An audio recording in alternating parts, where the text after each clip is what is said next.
दोस्तों नमस्कार। Learning by AP sir YouTube channel में आपका स्वागत है।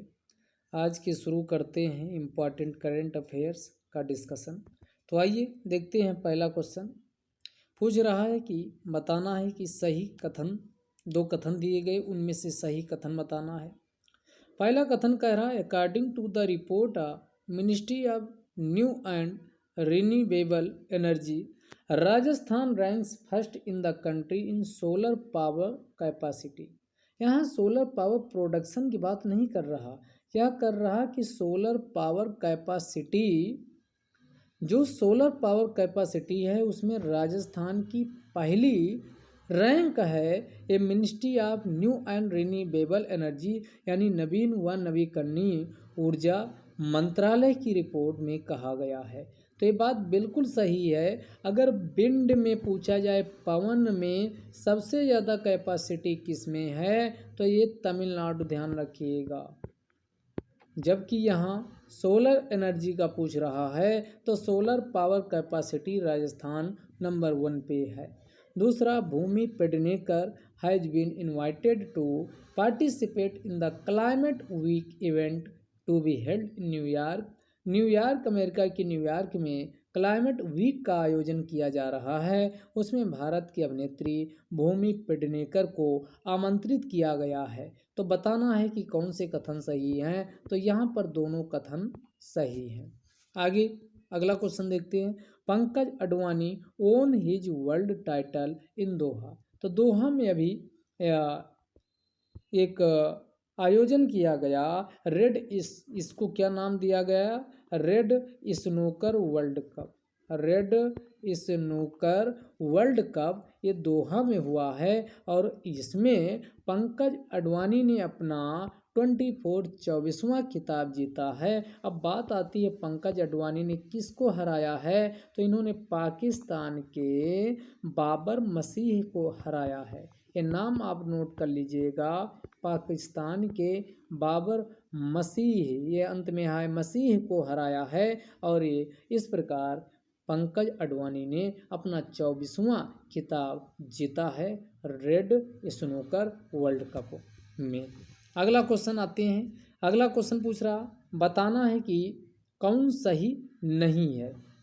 पहला statement, researchers have discovered 3 new species of wild balsam in Kerala.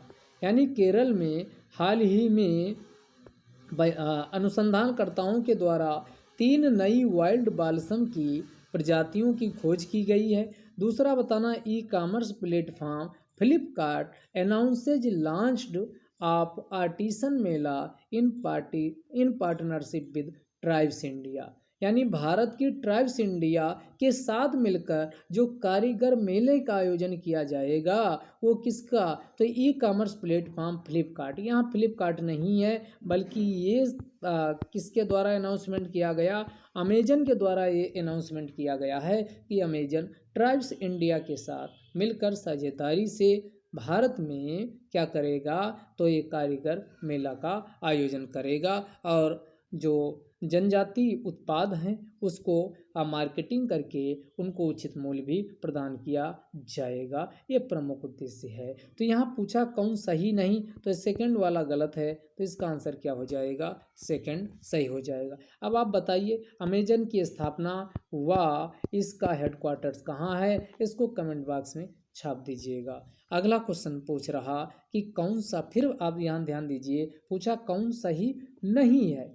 पहला पूछा है ministry of finance had decided to observe common week from 20 सितंबर से लेकर 26 सितंबर। बात बिल्कुल सही है कि 20 सितंबर से लेकर के 26 सितंबर तक किसका आयोजन किया गया? यानी कि वाणिज्य या कॉमर्स वीक का आयोजन किया गया है। लेकिन यहाँ गलती कहाँ? यहाँ मिनिस्ट्री ऑफ फाइनेंस, वित्त मंत्रालय इसका आयोजन नहीं किया है, वो इसमें वाणिज्य एवं उद्योग मंत्रालय, ministry of commerce and industry के द्वारा इसका आयोजन किया गया। इस प्रकार पहला स्टेटमेंट हो जाएगा गलत। दूसरा पूछ रहा ADB cuts India GDP forecast 10% for the year 2022। यानी 2022 के लिए जो एडीबी है, एशियन डेवलपमेंट बैंक है, इसके द्वारा जो भारत की ग्रोथ रेट 2022 में रहने वाली है उसको इन्होंने पहले 11% बताया था। इसी को अब कट करके 1% की इसमें कमी की है और कहा है कि अब भारत की ग्रोथ रेट 2022 के लिए कितने परसेंट रहने वाली, 10% रहने वाली। दोस्तों 2022 की बात आई है तो OECD के द्वारा भी भारत की ग्रोथ रेट 9.7% 2022 के लिए बताई गई है। ये रिपोर्टें सीधे आपके एग्जाम में पूछ ली जाती हैं। अगर यहाँ बात करें ADB की तो ADB फुल फॉर्म है एशियन डेवलपमेंट बैंक। इसकी स्थापना 1966 में हुई थी और इसका हेडक्वार्टर्स कहाँ है? फिलीपींस की राजधानी मनीला में इसका हेडक्वार्टर्स स्थित है एशियन डेवलपमेंट बैंक का। तो एशियन डेवलपमेंट बैंक का कहाँ हेडक्वार्टर्स है? तो ये मनीला में स्थित है। स्थापना कब हुई थी? 1966 में हुई थी। तो ये ध्यान रखिएगा। अब इसका आपको बताना है कि कौन इसमें अध्यक्ष हैं इस समय ADB बैंक के, कौन आपका, ये आपका कमेंट बॉक्स में लिख के बताइएगा। तो यहाँ पर सेकंड स्टेटमेंट सही हो जाएगा, पहला वाला गलत, तो इसका आंसर हो जाएगा कौन? सेकंड वाला, केवल 2। अगला पूछ रहा है कि सही कथन का चुनाव करना है।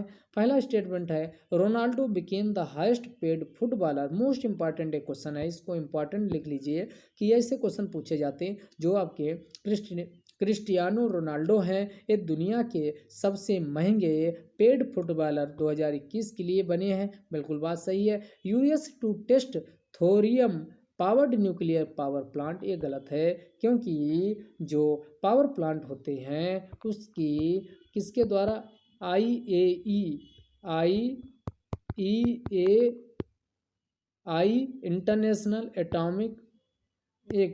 इंटरनेशनल एटॉमिक एनर्जी एजेंसी, इसके द्वारा जांच की जाती है। इंटरनेशनल एटॉमिक एनर्जी एजेंसी के द्वारा जांच की जाती है जो 1957 में स्थापित हुई थी और इसका हेडक्वार्टर ऑस्ट्रिया वियना में स्थित है। तो यहाँ पर सेकंड स्टेटमेंट गलत हो जाएगा, पहला स्टेटमेंट क्या है? सही है। अगला क्वेश्चन है कि according to the report of NITI Aayog which state ranks first in the terms of providing quality education. अगर क्वालिटी एजुकेशन की बात आती है तो भारत का एक ही राज्य वो सर्वोच्च हो सकता, उसका नाम आप कॉमन सेंस से भी लगा के बता सकते हैं, वो कौन होगा? ये केरल होगा। नीति आयोग के द्वारा अभी रिपोर्ट जारी की गई, इस रिपोर्ट में बताया गया कि क्वालिटेटिव एजुकेशन को प्रोवाइड करने में भारत में नंबर 1 पे कौन है? केरल है। केरल मॉडल को अन्य राज्यों को भी अपनाना चाहिए। अब यहाँ बात आई नीति आयोग, तो नीति आयोग की स्थापना कब की गई है? तो नीति आयोग की स्थापना 1 जनवरी 2015 को योजना आयोग के स्थान पर की गई है एज ए थिंक टैंक। अगर नीति आयोग की फुल फॉर्म की बात करें तो national institute for transforming India इसकी फुल फॉर्म होती है। नीति आयोग के अध्यक्ष कौन होते हैं? तो नीति आयोग के अध्यक्ष कौन होते? PM यानी मोदी साहब है। पहले अध्यक्ष भी PM थे और वर्तमान में भी इसके अध्यक्ष PM ही हैं। अगर इसका उपाध्यक्ष पूछा जाए तो अरविंद पानगौरिया, ये इसके पहले उपाध्यक्ष थे। अरविंद पानगौरिया, ये MPPCS में क्वेश्चन पूछा गया था। कौन? इसके पहले उपाध्यक्ष अरविंद पानगौरिया थे। इसके CEO की बात की जाए तो कौन है CEO? ये आप कमेंट बॉक्स में बताइएगा, इसके वर्तमान में CEO कौन है। अब बात सबसे लास्ट में हम डेली योजना डिस्कस करते हैं और आज योजना जो आपको होमवर्क दिए थे, उसका नाम आपको याद होगा, आप उसको देखे होंगे, प्रधानमंत्री गरीब कल्याण योजना। प्रधानमंत्री गरीब कल्याण योजना गरीबी को दूर करने के लिए नहीं थी, जैसा कि नाम में गरीब लगा, बल्कि प्रधानमंत्री गरीब कल्याण योजना जब भारत में लॉकडाउन घोषित किया गया मार्च 2020 में कोविड-19 को ध्यान में रखते हुए, तो लोगों को खाद्यान्न की उपलब्धता का सामना करना पड़ा। उनके पास खाने के लिए खाद्य इत्यादि की सामग्री कम हो गई। इसी को ध्यान में रखते हुए भारत के कितने जो 80 करोड़ लोगों को खाद्यान्न की उपलब्धता को सुनिश्चित करने के लिए प्रधानमंत्री गरीब कल्याण योजना को शुरू किया गया था, जो कई फेज में आगे बढ़ती गई। पहले 3 महीने के लिए था, फिर इसके बाद आगे और इसको इंक्रीमेंट किया जाता रहा। तो ये स्कीम आपके लिए इम्पॉर्टेंट है। अब आप आ जाते हैं जो आज कृषि एवं किसान कल्याण मंत्रालय की हम स्कीम डिस्कस कर रहे थे, उनमें आज जो स्कीम है वो है ई नैम। ई नैम यानी national agriculture market. National agriculture market e NAM योजना को ये कब लॉन्च किया गया था? तो ये आपकी जो अम्बेडकर जयंती होती है 14 अप्रैल को, 14 अप्रैल को ये अनाउंसमेंट किया था। और कब? 2016, 14 अप्रैल 2016 को इसे मोदी साहब के द्वारा लॉन्च किया गया था। भारत में जो अभी तक बिखरी हुई मंडियाँ थी उसको एपीएमसी बोलते हैं, एग्रीकल्चर प्रोड्यूस मार्केट। जो ये आपकी मंडियाँ होती है एपीएमसी, एपीएमसी मंडियों व अन्य इसी प्रकार की जो छोटी मोटी कृषिगत मंडियाँ थी उनको एक साथ कनेक्ट करने के लिए, एक साथ जोड़ने के लिए और एक इंटीग्रेट मेगा मार्केट तैयार हो, एक इंटीग्रेट विशाल बाजार तैयार हो इत्यादि को सुनिश्चित करने के लिए इसे पैन इंडिया पूरे भारत की मंडियों को इसमें कनेक्ट किया जाएगा। तो इसीलिए एक नाम दिया गया pan India electronic trading portal. Trading portal के रूप में इसका विकास किया जाएगा। और इसमें ध्यान दीजिएगा रियल टाइम आपको भारत के पूरे कोने कोने से जितनी भी हैं मंडियां सबको एक साथ इंटीग्रेट कर दिया जाएगा, नेटवर्क से जोड़ दिया जाएगा। तो रियल टाइम प्राइस आपको अपने उत्पाद का पता हो जाएगा। आप जहां आपको उचित उत्पाद का मूल्य मिल रहा होगा वहां आप अपने उत्पाद को बेच सकते हैं। और आपको बताते चलें ये पूरी तरीके से सेंट्रल सेक्टर स्कीम है, यानी केंद्र सरकार की स्कीम है। इसमें राज्यों का कोई पैसा नहीं लगेगा। अब बात आती कि फंडिंग कहाँ से आएगी, तो इसके लिए एक फंड बनाया गया है एग्रीटेक इंफ्रास्ट्रक्चर फंड के अंतर्गत इसमें पैसा डाला जाएगा। तो ये आपका रहा आज की स्कीम ई नैम यानी इलेक्ट्रॉनिक नेशनल एग्रीकल्चर मार्केट, जो कृषि एवं किसान कल्याण मंत्रालय के द्वारा लॉन्च की गई है। आज का वीडियो यहीं समाप्त करते हैं, अगले वीडियो में फिर मिलेंगे। तब तक के लिए जय हिंद, जय भारत।